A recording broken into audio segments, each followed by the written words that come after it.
Əmi bizə, mənim televiziyada çıxışımı görüb, Hacıyan haqqında, Özkürək haqqında çıxışımı və belə qanunla bizə müraciət edib dünənləri. Dünənlər o gələndə bir an Özkürəkdən dayana bilmirdi, boğulurdu. Biz onun arxasını uzadıb uzidə baxa bilmirdik. Çünki xəstə dəhşətli bir vəziyyətdə idi. Əlbəttə xəstədə ürək çatmamazlığı yoxdur, amma xəstə asmatik Özkürəkdən boğulurdu.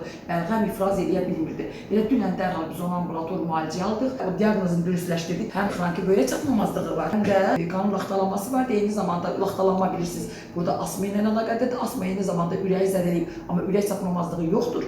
Sadəcə tənəffüs çatmamazlığı var idi. Və biz bronxodilatator, bronxolitik, azon terapiya, oksigen və ilaxırə protokola uyğun müalicələrimizi həyata keçirtdik. Xəstədə bugün böyük yaxşılaşma var. Təkcə dünən aldığı müalicə xəstəni bugün diri vəziyyətdə bizim yanımıza gətirib. Xəstə dünən sürünə-sürünə, yanında da bir nəfər köməkçi ilə gəlmişsə, bugün özü girib içəri. İndi xahiş edirəm, özü danışsın inşallah. Mən Beyləqandan gəlmişəm. Təşəkkür edirəm Xoşbəxt xanıma. Allah ondan razı olsun. Televizyada gördüm çıxışını. O çıxışı mən bəyəndim. Gəldim, tapdım Yoxuşan klinikasını Biləsuvar rayonunda. Dünən elə vəziyyətdəydim ki, evə gedəndən sonra tam özümü elə bildim ki, vallahi belə ayrı adam olsa bəlkə də gəlməz idi. Yaxşı, mənə dedilər ki, səhər təkərə hava vur, düzdür sən nəyin var gedirsən? Biraz sonra nəyə git, dedim abi. Deyirəm, vallahi səndə heç nə yox, deyirəm, elə demə.